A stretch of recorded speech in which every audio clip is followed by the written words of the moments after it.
something has quietly shifted in the way the world talks about power. A few years ago, every conversation about trade, security, and global influence started and ended with one name: the United States. That's no longer the case, and the speed at which the American brand has collapsed on the world stage is, frankly, jaw-dropping. But here's the thing. Out of that collapse, something new is being built. Canada is moving, Europe is moving, and Britain is doing something it swore it would never do. Let's talk about all of it. Start with the American economy, because that's where the whole story begins. Donald Trump inherited an economy that was functioning. Not perfect, no economy ever is, but it was stable, growing, and globally respected. What did he do with it? He lit it on fire and called it a bonfire of success. Cost of living in the United States has shot through the roof. Gasoline prices are bleeding ordinary families dry. Housing has become a fantasy for millions of working Americans. Healthcare, which was already a patchwork mess, has been stripped back further. And while all of that is happening to everyday people, there are military personnel walking American streets doing police work, intimidating citizens and tourists in a way that would have been unthinkable a decade ago. That last part matters more than people realize, because tourism to the U.S. has essentially died. Nobody wants to spend their vacation savings to be treated like a suspect. Goldman Sachs and Barclays are no longer whispering about trouble. They're openly warning about a full-blown recession. This isn't a blip on the radar. The structural floor of American economic credibility is cracking under the weight of its own decisions. And the decisions, the tariff decisions especially, deserve their own moment of attention because they follow a pattern so predictable it would be funny if the consequences weren't so serious. Here's how it works every single time. First, Trump announces extreme tariffs, usually with maximum drama. Second, tension builds globally. Markets panic, partners scramble, supply chains seize up. Third, he quietly pulls back, partially, sometimes fully. And then comes step 4. He declares victory, as though the damage never happened. The problem is, you can't repeatedly run that playbook on your trading partners and expect them to keep treating you like a reliable friend. The economic harm from that cycle is real, but the deeper damage is the broken trust. Once the world decides it needs a plan B for American trade, it doesn't easily come back. And that's exactly what's happening right now. The world is diversifying away from an American-centric trade model, and the countries doing it fastest are the ones who will be best positioned for the next decade. Canada is one of those countries, and the moves being made right now are genuinely exciting. Industry Minister Melanie Joly stood up in Montreal and said something that should be headline news everywhere. Canada is reducing its reliance on the United States. Not out of anger, not out of ideology, but out of strategic clarity.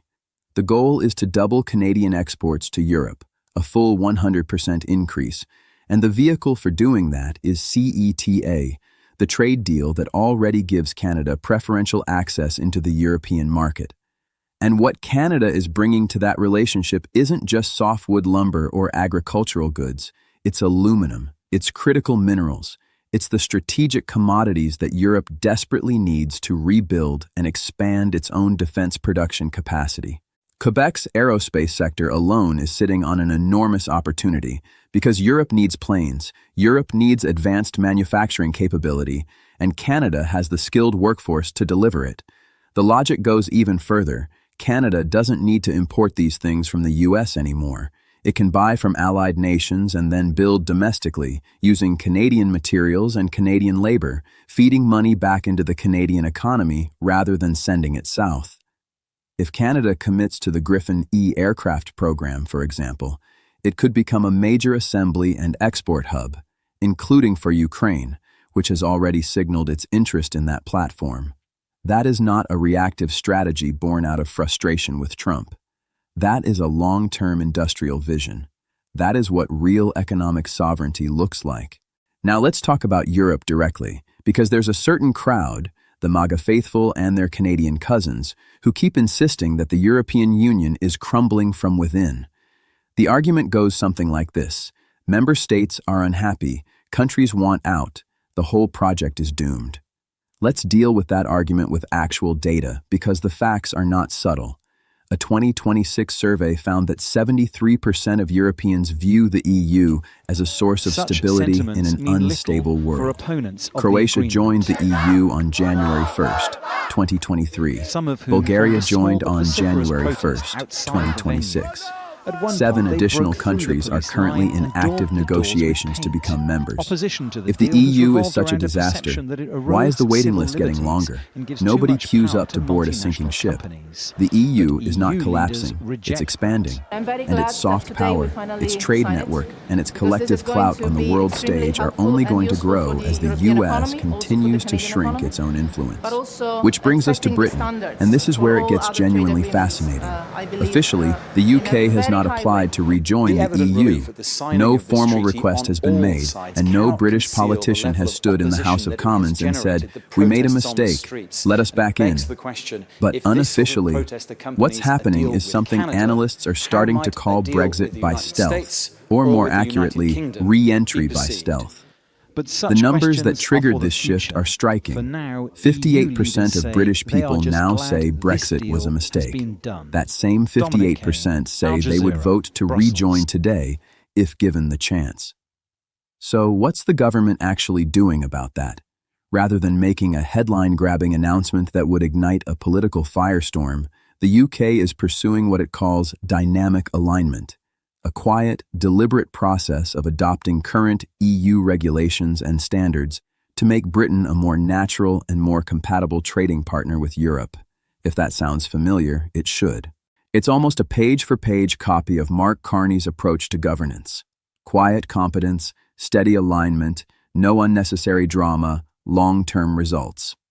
Britain isn't rejoining the EU with fireworks. It's backing toward the door it walked out of, one careful step at a time. And running through all of this, the Canadian pivot, the UK drift back toward Europe, the EU expansion, is a single thread of public sentiment that is impossible to ignore. A 2026 survey of 6 major European nations found that 74% of Europeans now hold an unfavorable view of the United States. That's a 14-point jump from just the year before. Only 12% of Europeans still consider the U.S. a close ally. 36% view the U.S. as a direct threat. Trust in America has collapsed from 52% last year to just 28% today. And in what might be the most striking data point of all, nearly 1 in 2 Europeans now views Donald Trump as an outright enemy of Europe, second only to Vladimir Putin on that list. Let that land for a moment. The leader of America is being ranked alongside Putin in terms of the threat he poses to European stability. That is not recoverable in a single election cycle.